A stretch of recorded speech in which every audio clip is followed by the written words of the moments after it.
మీ మోకాల నొప్పులకు ఎటువంటి సర్జరీ లేకుండా ఎపియాన్ పెయిన్ క్లినిక్ అందిస్తున్న అత్యాధునిక చికిత్స.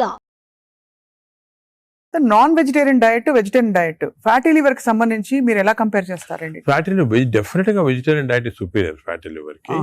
బట్ అగైన్ వెజిటేరియన్ డైట్ లో ఇఫ్ యూ టేక్ కార్బోహైడ్రేట్స్ అనుకోండి, ఇడ్లీ ఇటువంటి simple carbohydrates they can also produce fatty liver very fast.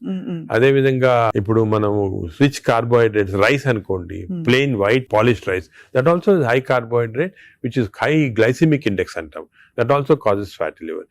వెరాజ్ మిల్లెట్స్ చాలా తక్కువ chance of millets producing fatty liver. Non vegetarian లో certain thing, for example fish అనుకోండి, అదే egg అనుకోండి, these are less associated fatty liver. To some extent chicken, but red meat again we know against it. So non-vegetarian manchidi kaadu, vegetarian manchidi kaadu. Depends on the item. Inkoti egg lo kuda people ki wrong concept. Egg white అయితే తింటున్నామండి, yolk అది తప్పదు. ఎందుకంటే egg yolk లో two important components are there. One is called choline. Choline అనే substance. Choline అనేది prevents fatty liver. ఓహో, choline. So దానికే advise egg yolk మంచిది, తప్పుగా అంటే అప్ టు 4 eggs పర్వాలేదు. బియాండ్ 4 eggs అంటే ఎగ్ యోక్ తినకూడదు, అప్ టు 4 eggs తినొచ్చు ఒకటి. రెండోది ఎగ్ యోక్ లో there is substance which protects the muscles. అంటే మన ఏజ్ అవుతాయి మజిల్స్ వేస్ట్ అయిపోతుంటాయి. సార్కోపీనియా అంటాం. Sarcopenia is not good. మనం exercise helps to muscle building. Sarcopenia రాకూడదు అంటే కొంతవరకు ఎగ్ యోక్ మంచిది చాలా. సో నేను అడ్వైజ్, ఇంకో ఇంపార్టెంట్ అడ్వైజ్ పీపుల్ కి ఏమంటే కైండ్లీ ఓన్లీ ఎగ్ వైట్ అని కాదు, ఎగ్ యోక్ కూడా కనీసం if you're eating 2 eggs, 1 egg with egg yolk తినండి, 1 egg వితౌట్ ఎగ్ యోక్ తినండి. చాలా ఇంపార్టెంట్. ఒక యావరేజ్ 70 కిలోల వ్యక్తి రోజుకి 70 గ్రాముల ప్రోటీన్ తినాలి. కరెక్ట్. అంటే మనకి దాదాపు ఒక డజన్ ఎగ్స్ పర్ డే. అంటే ప్యూర్ గా ఎగ్స్ మాత్రం. ఎగ్ తోటి యూ గెట్ 10 grams అనుకోండి ఒక ఎగ్ తోటి ప్రోటీన్. సో 2 eggs తింటే 20 grams. 20 grams ఎగ్ ప్రోటీన్ ఇది ఓకే. అదే విధంగా దాల్, లెంటిల్స్, స్ప్రౌట్స్, ఇవన్నీ కూడా బీన్స్, ఇవన్నీ కూడా ప్రోటీన్స్ వస్తాయి వెజిటేరియన్. నాన్ వెజిటేరియన్ లో యావరేజ్ ఒక ఫిష్ అనుకోండి, ఒక పీస్ ఆఫ్ ఫిష్ కానీ ఒక చికెన్ అనుకోండి, దాంట్లో నుంచి వస్తాయి అన్నమాట. యోగర్ట్ కూడా చాలా మంచిది. పాలు మంచిది కాదు, యోగర్ట్ మంచిది. యోగర్ట్ ఆల్సో కంటైన్స్, ఇప్పుడు హై ప్రోటీన్ యోగర్ట్స్ కూడా ఉన్నాయన్నమాట, ఎక్కువ ప్రోటీన్. గ్రీక్ యోగర్ట్ లాగా. The only thing is my advice is processed food మంచిది కాదు. అన్ని దాదాపు అంతే కదా సార్, ఇప్పుడు దొరికేవన్నీ ప్రాసెస్డ్ కాదు. అంటే దొరికేదంటే మీరు ప్రాసెస్ ఫుడ్ అంటే ఆల్రెడీ పార్ట్లీ కుక్డ్ కానీ, లేదా మీరు బయట నుంచి ఆర్డర్ చేస్తారు స్విగ్గీ అవి కానీ, అటువంటి ప్రాసెస్డ్. బట్ మీరు సూపర్ మార్కెట్ కి వెళ్తే you can buy regular food కదా. Process food. ఇప్పుడు పన్నీర్ లో కూడా కల్తీ ఉందని చెప్పి ఈ మధ్య స్టడీస్ బయటపడ్డాయి. అంటే paneer is not actually paneer, దానిలో ఏదో కలుపుతున్నారు. అంటే actually anything that is process, మనం హోమ్ మేడ్ ఆర్గానిక్ ఫుడ్ చాలా మంచిది. We're going away from that. తప్పది. సపోజ్ మనం మార్కెట్ కి వెళ్ళి వెజిటబుల్స్ కొన్నాం, ఇది కొన్నాం, ఎగ్స్ కొన్నాం, ఇంట్లో చేసుకోవచ్చు కదా. ఆ సేమ్ థింగ్ మీ ప్యాకేజ్ దాంట్లో తీసుకున్నాం అనుకోండి, ప్యాక్డ్ ఫుడ్ లో ఈ నూడిల్స్ కానీ, వర్స్ట్ నూడిల్స్ దాంట్లో కార్బ్స్ ఎక్కువ ఉంటాయి, ప్రాసెస్డ్. ఈ ప్రాసెస్ ఫుడ్ లో ఏమంటే అల్ట్రా ప్రాసెస్డ్ అంటాం. Now in western countries they are called ultra process people. అంటే ఉట్టి అదే తింటారు మన అల్ట్రా. ఎప్పుడు అంటే ఇంట్లో కుక్ చేసుకోరు చాలా మంది, ఇంట్లో కుక్ వాళ్ళకి ఏముంటాయి sir health issues. So ultra process food వల్ల ఏమొస్తుందంటే, in addition to that high carbs, high sodium ఎక్కువ ఉంటుంది అల్ట్రా ప్రాసెస్ ఫుడ్ లో. సో బీపీ అది. Second important thing ultra preservatives, అదే విధంగా కలరింగ్ ఏజెంట్స్ ఇవన్నీ ఉంటాయి. దీని వల్ల ఏమవుతుందంటే ఫుడ్ టేస్ట్ బాగుంటుంది చాలా. It contains this tasty thing. ఈ టేస్ట్ వల్ల once you tend to eat more, number 1. Number 2, ఈ ప్రాసెస్ ఫుడ్ వల్ల గట్ మైక్రోబయామ్ అన్ని చెడిపోయి బ్యాడ్ మైక్రోబయామ్ వచ్చి అది లివర్ కి ఎఫెక్ట్ అవుతుంది. ఈ మైక్రోబయామ్, ఇంకో విషయము, microbiome produces alcohol in the intestines. Bad microbiome మనం డ్రింక్ చేయాల్సిన అవసరం లేదు. ఈ బ్యాడ్ మైక్రోబయామ్ మనం కాన్స్టెంట్ గా ఆల్కహాల్ ప్రొడ్యూస్ చేసి ఆ ఆల్కహాల్ డైరెక్ట్ గా లివర్ కి వెళ్ళిపోతుంది. మనం డ్రింక్ చేయకుండా మనకి ఆల్కహాలిక్ లివర్ డిసీజ్. దాని ఎఫెక్ట్ మనకేం తెలియదు కానీ డైరెక్ట్ గా ఇంటెస్టైన్ నుంచి లివర్ కి వెళ్ళిపోతుంది. లివర్ ని స్మాల్ క్వాంటిటీ 10 ml వచ్చినా కూడా లివర్ డ్యామేజ్ అవుతా ఉంటుంది కదా. ఈ ప్రాసెస్ ఫుడ్ వల్ల అది ప్రాబ్లం. సో ప్రాసెస్ ఫుడ్స్ అయితే ఇంకా కామన్ గా ఐఎమ్ టోటలీ అగైన్స్. ఇన్ఫాక్ట్ మనం పిల్లలకి అన్ఫార్చునేట్లీ అలవాటు అయిపోతుంది. కుకీస్, నూడిల్స్, బర్గర్స్, ఇవన్నీ కూడా అలవాటు అయిపోయి, chips. The chips also very bad. ఇంత అడ్వర్టైజ్మెంట్స్ చూస్తుంటాం. చిల్డ్రన్ కి అలవాటు అయిపోయి మేము దానికి చిల్డ్రన్ లో we're now seeing very high incidence of fatty liver disease. పిల్లల్లో 20-30%, 40% డెఫినెట్ చిల్డ్రన్ లో ఫ్యాటీ లివర్ డిసీజ్ వస్తుంది. అక్కడి నుంచే స్టార్ట్ అయిపోతా ఉంది.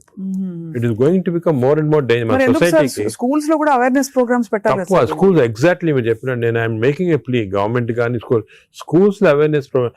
మనకి అంతా కూడా మన food habits has to come from school stage. Schools లోనే వీళ్ళకి ఈ టీచింగ్ పెడితే children are very intelligent, they will observe what we సే.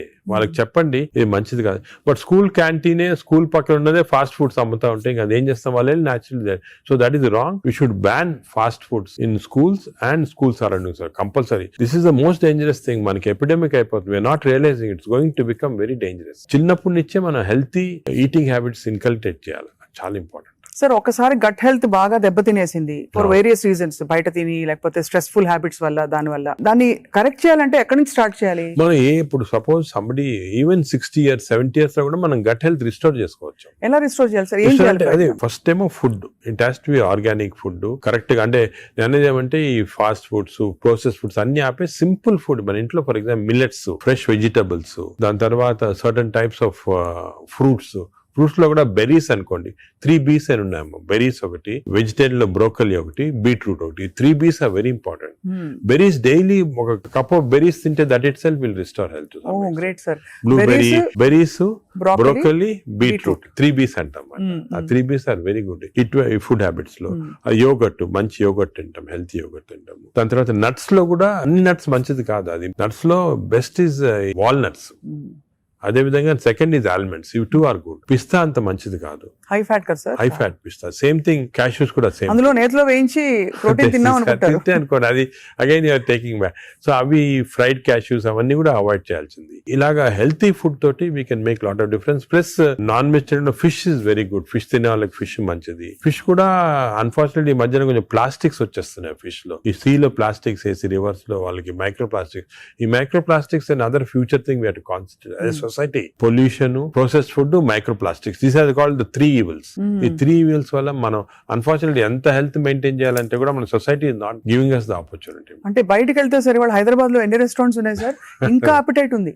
రాత్రి 11:30కి వెళ్తే కూడా ఇంకా బజ్జింగ్. అసలు అందరూ ఎంత తింటున్నారు అంటే నేను రెస్టారెంట్స్ లో హెల్తీ ఫుడ్ కుక్ చేస్తే వాడడం మంచిదే, కానీ షార్ట్ కట్స్ తీసుకొని కుకింగ్ ఆయిల్ మళ్ళా యూస్ చేయటము, అదే విధంగా ప్రాసెస్ ఫుడ్ దాంట్లో యూస్ చేయటము, కలరింగ్ ఏజెంట్స్ యూస్ చేయటం, అది చేస్తే they are not very good. ఇప్పుడు తండూరి చికెన్ అని బాగా మంచి రెడ్ కలర్ వేస్తారు మేడం.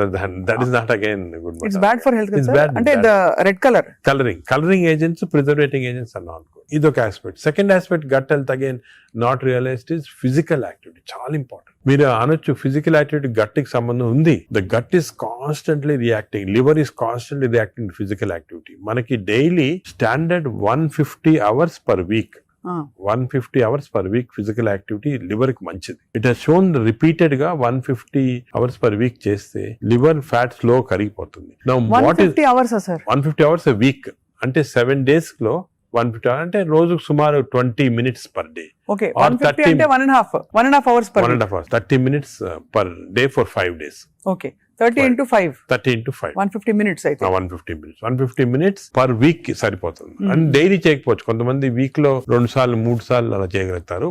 టోటల్ క్వాంటిటీ ఇంత ఉండాలి 150 hours. ఇది మోడరేట్ ఎక్సర్సైజ్. అగైన్ చాలా మంది మేము ఎక్సర్సైజ్ అంటాం, ఇంట్లో తిరుగుతుంటాం, రోజంతా ఇంట్లో తిరుగుతుంటాం, ఇక్కడక్కడ పనులు చేసుకుంటా ఉంటాం, లేకపోతే మా ఆఫీస్ లో. అది కూడా దట్ ఇస్ నాట్ కరెక్ట్.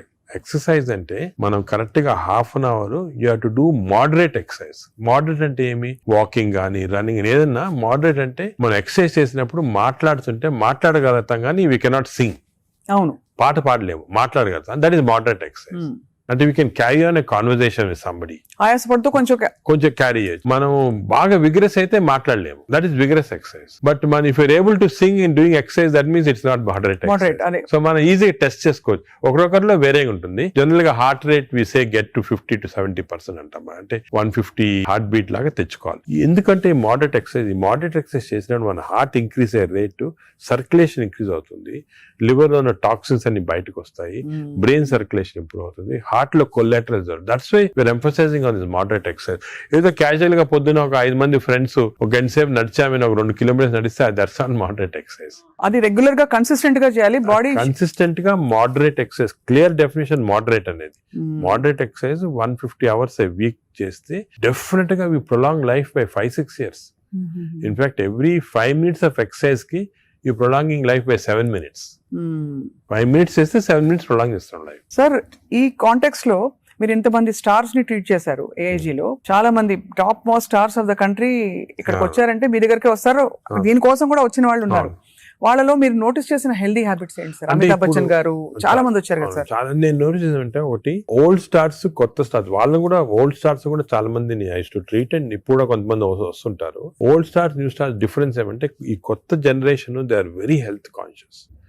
కొంతవరకు ఓవర్ హెల్త్ కాన్షియస్ అనొచ్చు. చాలా మంది కొత్త జనరేషన్ అంటే మన రామ్ చరణ్ గారు, ఈ generation ఆ గ్రూప్ లో they are very health conscious. బాగా ఎక్సర్సైజ్ చేస్తున్నారు, డైట్ బాగా మెయింటైన్ చేస్తున్నారు, వాళ్ళకి హెల్త్ అడ్వైజర్స్ ఉన్నారు. కొన్నిసార్లు కొంతమంది ఓవర్ వెళ్ళిపోతారు, అంటే మరి టూ మచ్ ఆఫ్ ఎక్కువ ప్రోటీన్ కూడా మంచిది కాదు. నార్మల్ గా 1 gram per kg body weight అంటాము. కొంతమంది 2-3 grams. Now there is a fashion 3 grams per kg body. అది మంచిది కాదు. కిడ్నీల మీద effect కిడ్నీ పడుతుందా పైన ఎఫెక్ట్ జనరల్ గా మంచిది కాదు. కరెక్ట్ ప్రోటీన్ తీసుకోవాలా. ఈ కొత్త స్టార్స్ ఏమైనా they are going very balanced. వాళ్ళ ఎక్సర్సైజ్ ప్యాటర్న్ గానీ, డయట్ గానీ, అంటే they are conscious that there should look good for people to see them అని చాలా బాగా చేస్తారు. In fact they are the healthiest people ఇప్పుడు. They are very restricted in their alcohol intake గానీ, దాంట్లో కూడా చాలా రిస్ట్రిక్టెడ్ గా చాలా కేర్ఫుల్ గా వెళ్తున్నారు. పూర్వకాలం అంత ఉండేది కాదు, కొంతమంది ఎక్స్ట్రీమ్స్ కి వెళ్ళిపోయేవాళ్ళు ఇంట్లో, అండ్ వాళ్ళు పెద్ద ఎక్సర్సైజ్ అది ఉండేది కాదంతా.